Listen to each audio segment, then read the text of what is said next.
Viewers. नमस्कार दर्शकों, मैं शिबा शेख और आप देख रहे हैं MNS न्यूज। ब्रेक के बाद एक बार फिर स्वागत है आपका शाम की खबरों में। आइए एक नजर डालते हैं हेडलाइंस की ओर। उत्तान पथ संस्था में 4.5 करोड़ रुपए का घोटाला। लालू राज को जंगल राज बनाने वाले 3 काले नाग। आतंकी ठिकानों को बना दिया खंडर। काराकाट से पीएम मोदी ने पाकिस्तान को दिया सख्त मैसेज। आइए देखते हैं खबरें विस्तार से। उद्यान पथ संस्था में 4.5 करोड़ का घोटाला। महाराष्ट्र के इंदौरा में स्थित उद्यान नगरी सहकारी पथ संस्था में एक बड़े घोटाले का पर्दाफाश हुआ है। साल 2019 से साल 2023 के बीच संस्था ने एफडी और बचत योजनाओं के नाम पर नागरिकों से करोड़ों रुपए जमा करवाए, लेकिन जब निवेशकों को उनकी रकम समय पर वापस नहीं मिली तो मामला सामने आया। लेखा परीक्षक नारायण गाधेकर की शिकायत पर जरीपटका पुलिस ने संस्थान के अध्यक्ष महेंद्र जनार्दन राउत सहित 20 संचालकों और एजेंटों के खिलाफ धोखाधड़ी और आपराधिक विश्वासघात की धाराओं में केस दर्ज किया है। जांच में पाया गया कि जमा की गई रकम का उपयोग संस्था के उद्देश्य के बजाय निजी लाभ के लिए किया गया।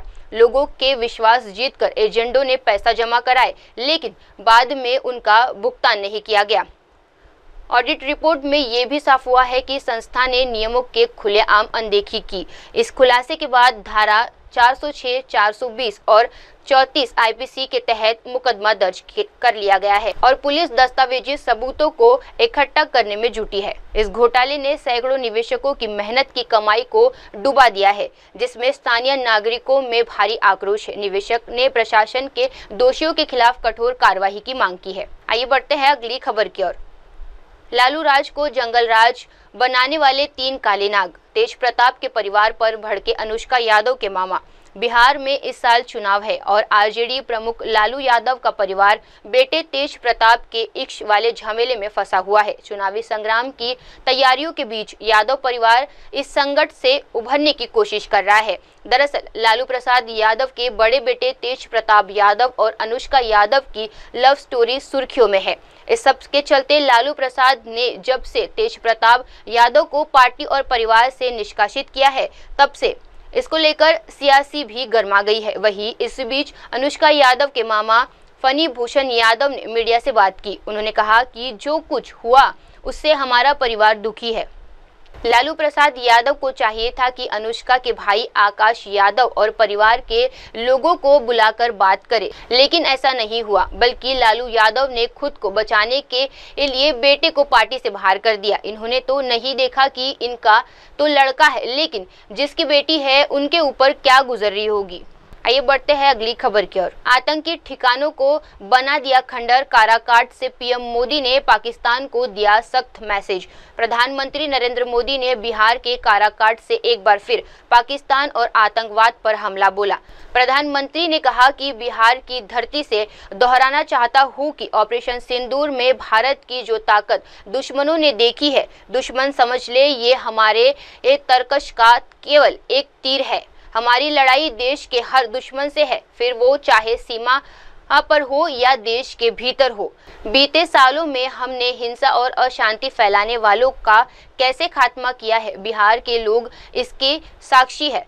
कुछ साल पहले तक सासाराम, कैमूर और आसपास के इन जिलों में क्या हालात थे। 2014 के बाद से हमने इस दिशा में और तेजी से काम किया। हमने माओवादियों को उनके किए की सजा देनी शुरू की। जब शांति होती है तभी विकास के रास्ते खुलते हैं। आइए बढ़ते हैं अगली खबर की ओर। हमारे सांसद भी घूम रहे हैं, आतंकी भी घूम रहे हैं। विवादित बयान देकर फंस गए कांग्रेस नेता जयराम रमेश।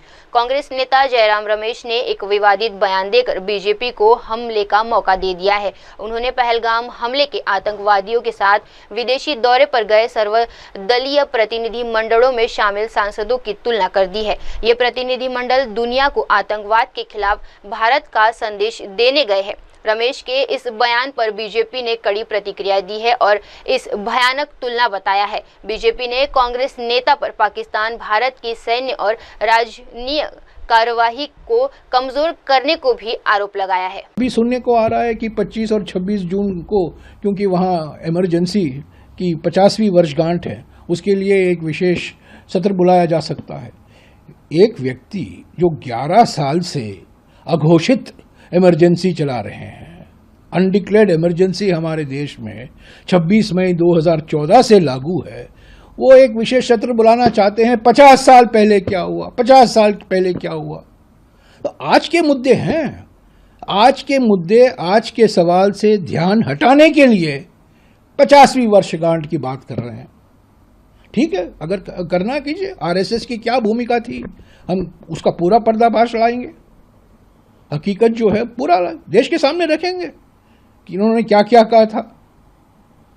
पर आज हमारी मांग है विशेष सत्र बुलाया जाए, 22 फरवरी 1994 का प्रस्ताव को दोहराया जाए, उसको अपडेट किया जाए। जो नई चुनौतियां आई हैं, खास तौर से चीन और पाकिस्तान के बीच में जो जुगलबंदी है, वही चीन जिसको प्रधानमंत्री ने क्लीन चिट दिया था, ये सब हमारी सामने चुनौतियां हैं। एक सामूहिक संकल्प दिखाएं, एकता और एकजुटता से। देखिए, बीजेपी और बीजेपी नेताओं को पाकिस्तान से लड़ना देना कुछ नहीं है। आतंकवादियों से वो क्या कर रहे हैं, 1 महीना हो गया, 22 अप्रैल को पहलगाम की क्रूर आतंकवाद हमला हुआ था। आज भी वो आतंकवादी यहाँ वहाँ घूम रहे हैं। दिसंबर 2023 को पुंछ में आतंकी हमले में उनकी एक भूमिका थी। अक्टूबर 2024 में गांदरबल में आतंकवादी हमला हुआ, उसमें उनकी भूमिका थी। उसी महीने अक्टूबर 2024 को गुलमर्ग में एक आतंकवादी हमला हुआ था, उसमें उनकी भूमिका थी। यानी कि ये जो पहलगाम के आतंकवादी हैं, उन्होंने 4 आतंकी हमले कराए हैं 18 महीने में। आज वहाँ यहाँ वहाँ घूम रहे हैं, हमारे सांसद भी यहाँ वहाँ घूम रहे हैं और आतंकवादी भी यहाँ वहाँ घूम रहे हैं। तो यही तो गंभीरता से हम ये सवाल पूछ रहे हैं, इन सवालों का जवाब नहीं देते हैं। बीजेपी सिर्फ कांग्रेस पार्टी को निशाना बनाती है। इनका हमला जो है कांग्रेस पार्टी पर है, आतंकवादियों के ऊपर होना चाहिए, पाकिस्तान पर कार्रवाई होनी चाहिए, आतंकवादियों को गिरफ्तार करना चाहिए। कांग्रेस पार्टी के साथ आपका राजनीतिक मतभेद है, पार्लियामेंट में बहस हो, चुनाव में बहस हो, पर रोज मिसाइल जो छोड़े जा रहे हैं, प्रक्षेपास्त्र, वो कांग्रेस पार्टी के खिलाफ छोड़े जा रहे हैं। कौन सी मिसाइल? नहीं, एक मिसाइल का नाम है निशिकांत दुबे, दूसरा कई मिसाइल है उनके यहाँ। मिसाइल की बात कर रहा हूँ। देखिए, ये सब ध्यान भटकाने के लिए है। जो असली सवाल है, राष्ट्रपति ट्रंप क्या कह रहे हैं, आप चुप हैं। चीन को आपने क्लीन चिट दिया, आप चुप हैं। युद्ध विराम क्यों हुआ, आप चुप हैं। ऑपरेशन सिंदूर का राजनीतिकरण क्यों कर रहे हैं, जब विपक्ष एकता और एकजुटता की बात कर रही है, आप चुप हैं। हम विशेष सत्र की मांग कर रहे हैं, इस गंभीर चुनौतियों का कैसे हम सामना करें एक सामूहिक तरीके से, आप चुप हैं। पर 50वीं वर्षगांठ की इमरजेंसी के लिए आप विशेष सत्र बुलाना चाहते हैं। ये प्रधानमंत्री भोकलाए हुए प्रधानमंत्री हैं, बस यही है, भोकलाए हुए हैं। और उनका योगदान क्या रहा है? योगदान ये रहा है कि यहाँ भारत, यहाँ पाकिस्तान, भारत की अर्थव्यवस्था 10 गुना बढ़ा और आज एक ही नाव में भारत और पाकिस्तान को जोड़ा जा रहा है दुनिया के नजरिया में, अंतर्राष्ट्रीय मंच में। यही तो मुद्दा है, भारत पाकिस्तान, भारत पाकिस्तान। आइए बढ़ते हैं अगली खबर की ओर। नशे में धुत युवकों की कार से 60 लाख नगद बरामद। नागपुर पुलिस ने एक बड़ी सफलता हासिल की है। भोपाल से रायपुर जा रही एक कार से 60 लाख नगद जब्त किए गए हैं। ये कार पारडी के पास रोकी गई थी। कार में 4 युवक सवार थे और सभी युवक शराब के नशे में धुत थे। पुलिस को पहले से गुप्त सूचना मिली थी कि एक संगीत गाड़ी भारी रकम लेकर नागपुर की ओर आ रही है।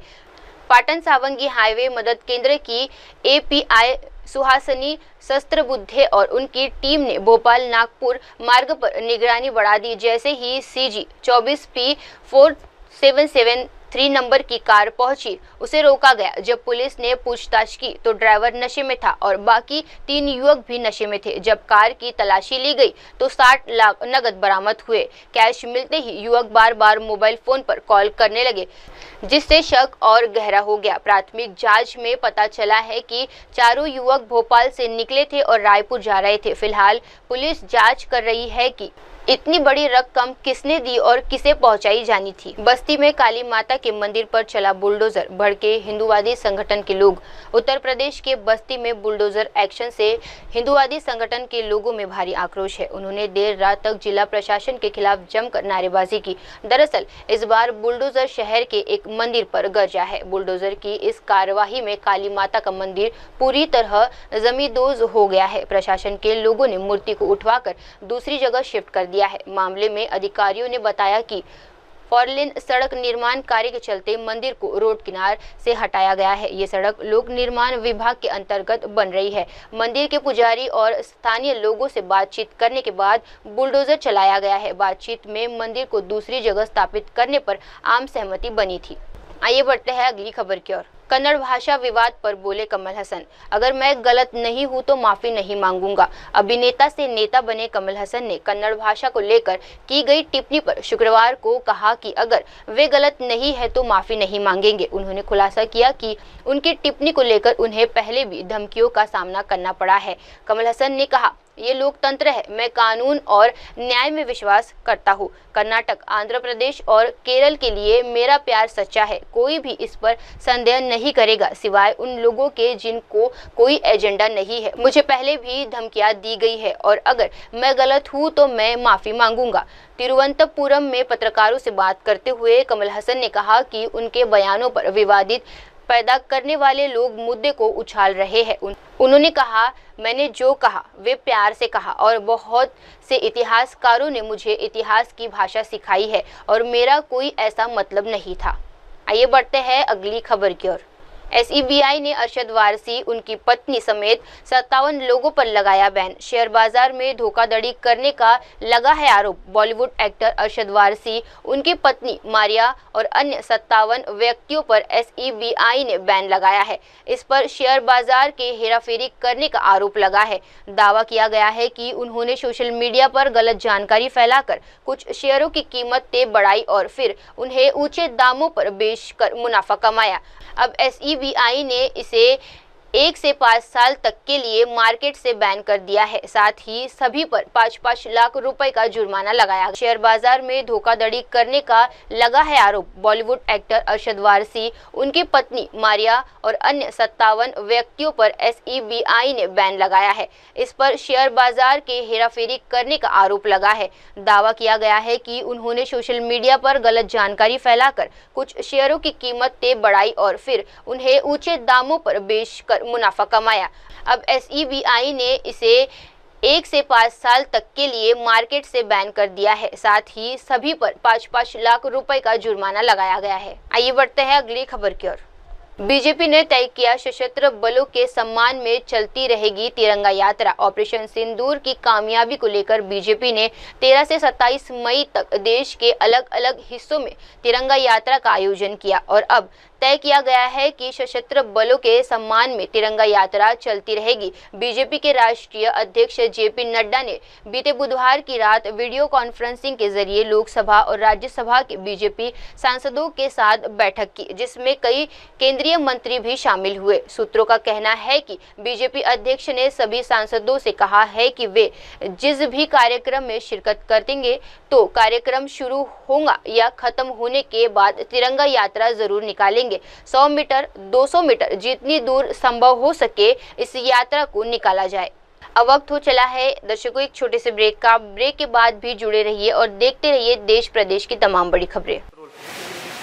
हाय हेलो नमस्कार, मैं हूं पंकज विष्णु और आप देख रहे हैं MNS न्यूज। आप देख रहे हैं MNS न्यूज, सच